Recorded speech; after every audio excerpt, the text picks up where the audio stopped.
24 മണിക്കൂർ നൽകാം. അതിനുള്ളിൽ ഇന്ത്യയിലേക്ക് യാത്ര ചെയ്യാൻ സമ്മതമാണെന്ന് അറിയിച്ചാൽ കളിക്കാം. അല്ലെങ്കിൽ നിങ്ങളെ പുറത്താക്കും. പകരം ടൂർണമെന്റിൽ പങ്കെടുക്കാത്തവരിൽ മികച്ച റാങ്കുള്ള സ്കോട്ട്ലൻഡിനെ കളിപ്പിക്കുമെന്നതായിരുന്നു ICC വെച്ച ഭീഷണി. അതോടെ ബംഗ്ലാദേശിന് ആധിയായി. അല്പസമയം കൂടി സമയപരിധി നൽകണമെന്നായിരുന്നു ബംഗ്ലാ ക്രിക്കറ്റ് ബോർഡിൻ്റെ മറുപടി. സർക്കാരുമായി കൂടി ആലോചിക്കണമെന്നായിരുന്നു അവർ കാരണമായി പറഞ്ഞത്. എന്നാൽ സമയം നീട്ടി നൽകാനാകില്ലെന്നും ലോകകപ്പിന് സ്കോട്ട്ലൻഡിന് ഒരുങ്ങാൻ മിനിമം 15 ദിവസങ്ങളെങ്കിലും വേണമെന്നും ICC മറുപടി നൽകുന്നു. പിന്നാലെ ബംഗ്ലാദേശിൽ തിരക്കിട്ട ചർച്ചകൾ നടക്കുകയാണ്. ഇത്രയും പൊരുതിയിട്ട് ലോകകപ്പിൽ പങ്കെടുത്താൽ അതൊരു മുട്ടുമടക്കലായിരിക്കുമെന്ന് ബംഗ്ലാദേശ് സർക്കാർ വിലയിരുത്തുന്നു.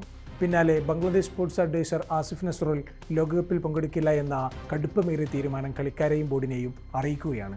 കളിക്കാരോട് സമ്മതം പോലും ചോദിക്കാതായിരുന്നു ഈ തീരുമാനം. മുസ്തഫിസുർ എന്ന ഒരു താരത്തിന് സുരക്ഷ നൽകാനാകില്ലെന്ന് പറഞ്ഞ് പുറത്താക്കിയ രാജ്യം എങ്ങനെ ബംഗ്ലാ ടീമിന് ഒന്നാകെ സുരക്ഷ നൽകുമെന്നായിരുന്നു ബംഗ്ലാദേശ് ഇതിനെ ന്യായീകരണമായി പറഞ്ഞത്. ICC നൽകിയ 24 മണിക്കൂർ സമയത്തിനുള്ളിൽ ബംഗ്ലാദേശ് മറുപടി നൽകാതായതോടെ ICC സ്കോട്ട്ലൻഡിനോട് റെഡിയാകാൻ ആവശ്യപ്പെട്ടിട്ടുണ്ട്. 1996ലെയും 2003ലെയും ലോകകപ്പുകളിൽ പല ടീമുകളും പങ്കെടുക്കില്ല എന്ന് അറിയിച്ചപ്പോഴും തങ്ങൾ അതിനെ അനുവദിച്ചിരുന്നില്ല എന്നാണ് ICC ഇതിനെ കാരണമായി ബംഗ്ലാദേശിനോട് പറഞ്ഞത്. എന്നാൽ ICCക്കെതിരെ മറുപടിയുമായി ബംഗ്ലാദേശ് ക്രിക്കറ്റ് ബോർഡ് ചെയർമാൻ അമിനുൽ ഇസ്ലാം രംഗത്തെത്തിയിട്ടുണ്ട്. അദ്ദേഹത്തിൻ്റെ സ്റ്റേറ്റ്മെൻറ്റ് ഇങ്ങനെ: ICC ഞങ്ങളോട് 1996ലെയും 2003ലെയും ഉദാഹരണങ്ങളാണ് പറയുന്നത്. എന്നാൽ അടുത്തിടെ നടന്ന ചില സംഭവങ്ങൾ ഞങ്ങളവരെ ഓർമ്മിപ്പിക്കുകയാണ്. പോയ വർഷം ഫെബ്രുവരിയിൽ നടന്ന ചാമ്പ്യൻസ് ട്രോഫിയിൽ ഒരു രാജ്യം പങ്കെടുക്കില്ല എന്ന് പറഞ്ഞപ്പോൾ അവർക്കായി ഒരു ന്യൂട്രൽ വെന്യൂ ഒരുക്കി നൽകി.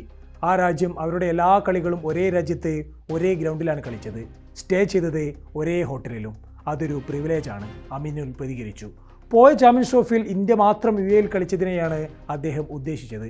കൂടെ അദ്ദേഹം ഇങ്ങനെ കൂടി കൂട്ടിച്ചേർത്തു: ക്രിക്കറ്റിൻ്റെ പ്രചാരം നശിച്ചുകൊണ്ടിരിക്കുന്ന കാലത്ത് 20 കോടി ജനസംഖ്യയുള്ള ക്രിക്കറ്റിനെ സ്നേഹിക്കുന്നൊരു രാജ്യത്തെ ICC അവഗണിക്കുകയാണെന്നുമാണ് അദ്ദേഹം പറഞ്ഞത്.